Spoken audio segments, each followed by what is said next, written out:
Okay, true story. Poor Marna Ross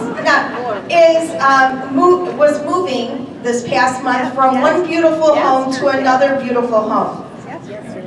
Yesterday. Oh, So we have to be very quiet because we have to listen to her poor voice.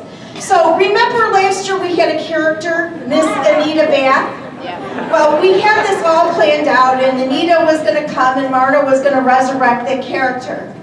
Honest to God, I got a phone call that said, Marie, you know with the move, I cannot find my teeth.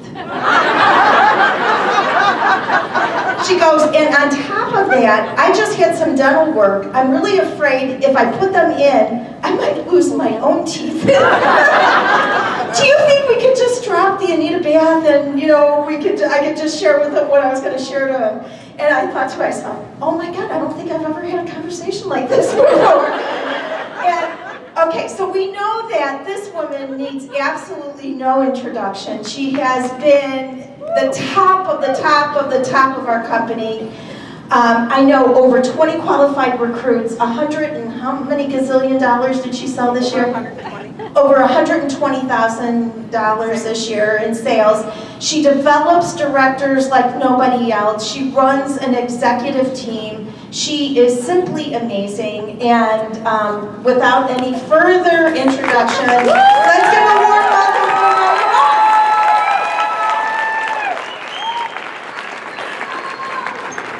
All right, girls and guys. That's what I wanted to hear. I can't even say aw, so let's all hear it again. Aw. I'm a little under the weather. And, Miriam Miller, where are you, honey? And all your friendsies. There's no Anita Bath. Let's say aw for all the Amish girls. Aw, because they love Anita. Don't you guys love Anita? They don't have any TV. They don't know what's on TV. They come for me for humor. It's so sad.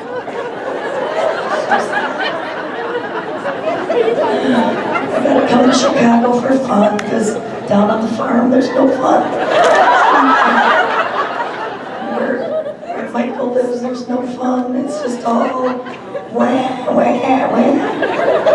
Alright, I'm gonna try to make this really brief because I was really happy because we were running way behind on time. I thought, damn, they're not gonna need me. Good. And then we got caught up. How did that happen? I don't understand. But I did leave Anita Bath at home. I came coming to you as Anita Voice. I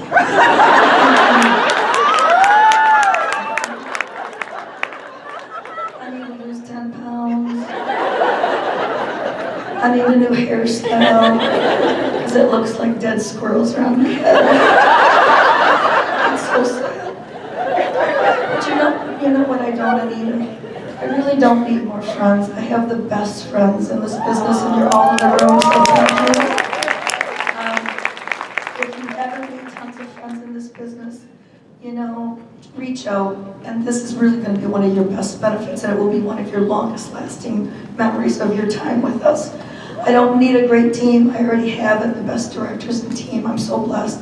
I don't need a better company. There's no better company than Pampered Chef. Don't look. The grass is not greener. The grass is green here.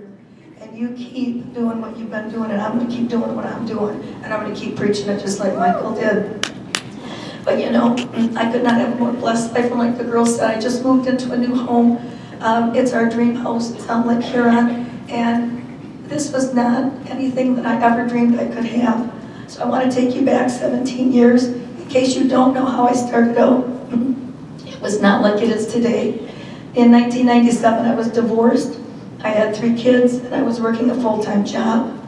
And I don't know if any of you have been broke as a joke, if you've ever heard that, but I was broke as a joke. And do you know what the envelope system is? When you get paid. When you get a paycheck, you run to the bank and you get cash. You don't put it in the bank, you get cash. Because you don't have credit cards, you have no checking account. You must pay your bills with what you got. And I would make an envelope for rent, and gas, and food, and whatever. And when that envelope was empty at the end of the week, guess what? There was no place to borrow. There was no Peter to borrow from. There was no Paul to steal from. Because when I got divorced, My family had disowned me. And for 4 years, I lived on my own with my 3 kids. And when Christmas came around, my ex-husband went to my parents' house. And when my mom had her 60th birthday, my ex-husband's new wife had the party for her. So, I only tell you this because lives change because of Pampered Chef. Lives change. And instead of having to sell a popcorn maker, because one week I was so broke I couldn't feed the kids, I looked through my cupboard to find what could I return to a store.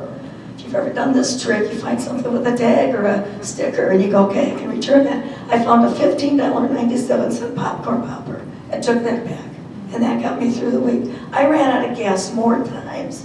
And my kids still tell stories about when I would run out of gas. And I had no shame. Some guy came to pick me up, some strange man. And I put my little girls in the back seat with this guy driving us because there was no cell phones.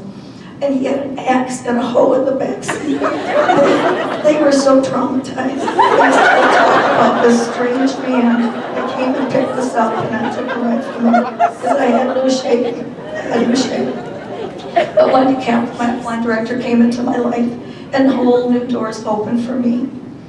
And you know what? It started when I opened that box. And you know, when I started, the box was a lot different than when you guys may have started. How many of you remember getting a box? And instead of getting this cute, stylish bag, you got a freaking pile of wood and some nails. And you had to build your own damn grate. I didn't have a hammer. Pounding the nails in with a shoe.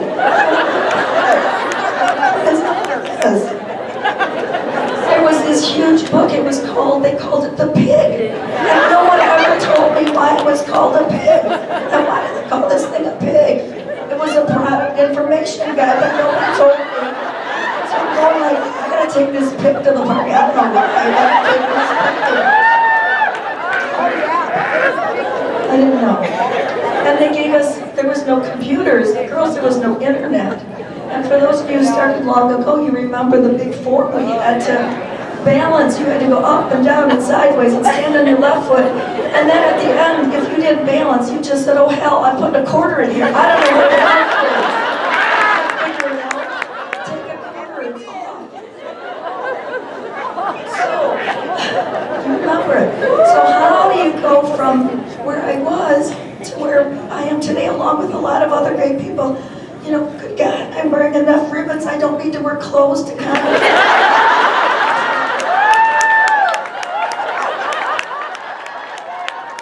This was always a goal of mine, to have long ribbons. What is it about this? You know, you go, you judge, I don't know, like, well, I can't talk about that here. Anyway, you know, I judge things by the length of that.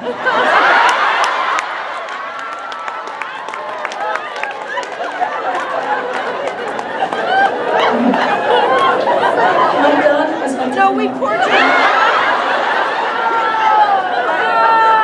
Tell her that But truly, just like everybody has told you their system, so I'm not going to tell you a lot of what they repeat. You don't need to repeat. You've heard from great, great people. But I will just reiterate that it is hard work. There's nothing in life worth having, like Ellington said, that's not hard work. Just think about it. And there's nobody worth knowing that is not a hard worker. You don't want to hang with people that aren't hard workers. They're not worth your time. And you know, we're going to meet some of those people along the way, hosts, consultants. Find the people that are like you and hang with the eagles. Don't hang around with the seagulls, okay? Come hang with me. All right. So, what they asked me to talk about is Facebook. For God's sakes, I'm a dinosaur. I was born before there was an internet, you know? But I have found a few things that have worked for me about Facebook, so I'm just going to give you some ideas on how to use Facebook, because I'm not really good with technology. Who's here from my team, and they know that many people have to follow me around with technology. They know, terrible. But I've learned from them, and I've learned how to use Facebook. So I want to give you some things that do work and things that don't work. So let's talk about some things that do not work on Facebook. Do not keep posting things like, hey, who wants to have a party? I need another party. Who wants to have a party? Come on, who wants to have a party? And they do it over and over and over, right? For the first thing I want you to think about is that your audience on Facebook is on Facebook, for God's sakes. They're sitting there looking at a computer. They're not social people. They're probably hermits. They're probably living in the cave like Michael was talking about. They are not going to have a party. They aren't. They might have a virtual party and you get 12 cents in sales. Want a 12-cent party. I want to find people who want to meet other people and have a fun time. So things that do work on Facebook.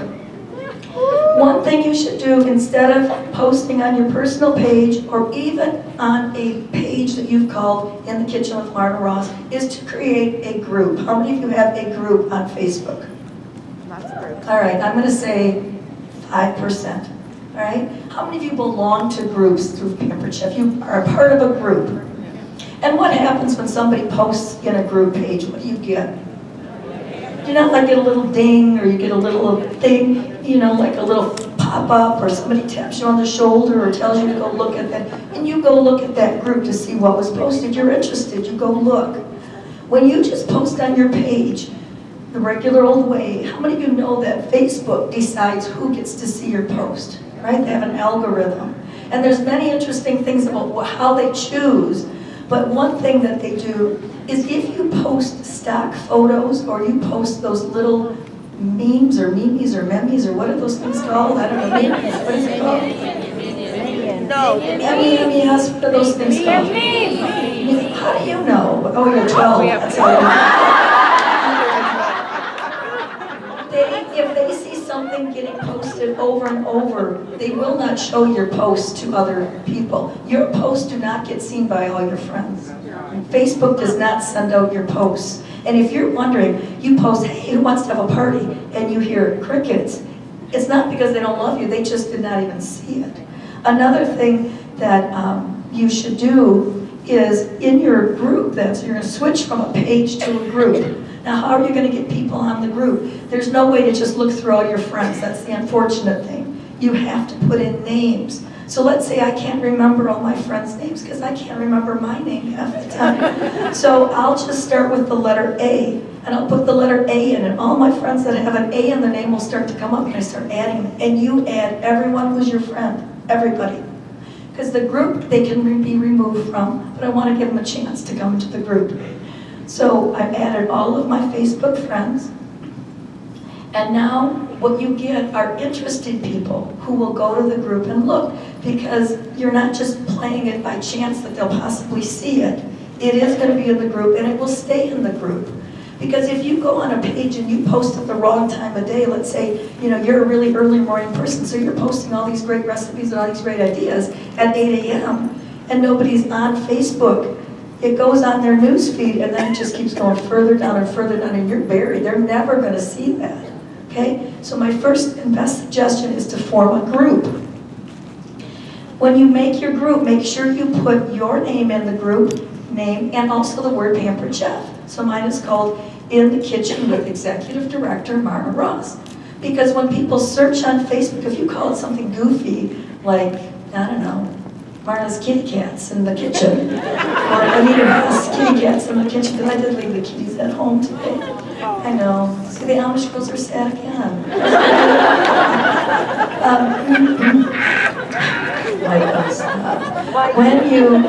If somebody's going to search for you, let's say they don't know what your exact Facebook page name is, if they search for anything, Pampered Chef, Marna, Ross, anything, they'll find you, right? You want them to find, and make sure your group is public. Some of my consultants have made the mistake and made it private. Well, guess what? So once you get 200 people in your group, there's no turning back. You can't make it public, okay? So you have to make it public first, right? I hear some nodding. Do you know what I'm talking about? Or you're just like dazed and like nodding. She's old too, she doesn't. So things to post in your group, and then I think my time is probably up. But post interesting things like recipes with real pictures. Studies have shown that stock photos do not get the attraction that your own personal photos are. Now, if you work out on Facebook a lot, or you're out on, what's that other thing called? Pinterest. People are just posting what they eat. It is the most bizarre obsession, but people are posting, look what I ate, look what I threw up, look what I'm gonna eat. It's bizarre. You need to get on that bandwagon and post a a recipe with a real picture of what you made. Another thing people do to get interaction on these groups, because you will get interaction, because people are coming to the page as interesting people. So a lot of times you'll see people asking a question, posing a, having a poll. But if you're gonna post something, let's say you are gonna do the stupid thing like, hey, who wants to have a party? I need a party. At least 10 minutes later, post a fake post like, oh my God, Nancy Jo Ryan, I'm so excited you're gonna have a party. Who's next? So you make it sound like somebody's already called you, you are in business, and you're just waiting for the next call. Right? So Nancy Jo Ryan. Because, that's another story, forget that one. But you put a fake name in there because you can't tag Nancy Jo, because you go, God, I'm having a party with Marna. I didn't know. You've certainly come full circle. So, anyway, just take a couple of thoughts about how you can use Facebook to your advantage. Don't waste time on it if you're going to be on it. Get a group going and post every day. Something interesting, something relevant, and post it, and you could tag people, and then, or you could ask an opinion. But anyway, don't just post on Facebook. Make a group, make it worthwhile. And then as you age like I am, I'm sure there will be something new on the horizon, and I'll have to ask all the girls over there, why is this thing turning off? Is it just me? I'll have to ask the girls over there, how do you use them? I don't know. But anyway, I want to thank you for always letting me hang out with you guys. It's the best reunion that I ever get to come to. Next year, I'll be coming with a bag of Depends on a walker. So if you're young and viable, I need you to get promoted up, because a lot of these executive directors were older than dirt. We have got to be retired soon. So that's it for me. I do want to ask my team, though, my directors and my team who's going to Toby Keith, I got your tickets. I need to see you when I'm up there. I want to thank you, Nancy Jo, for letting me hang. Thanks, everybody.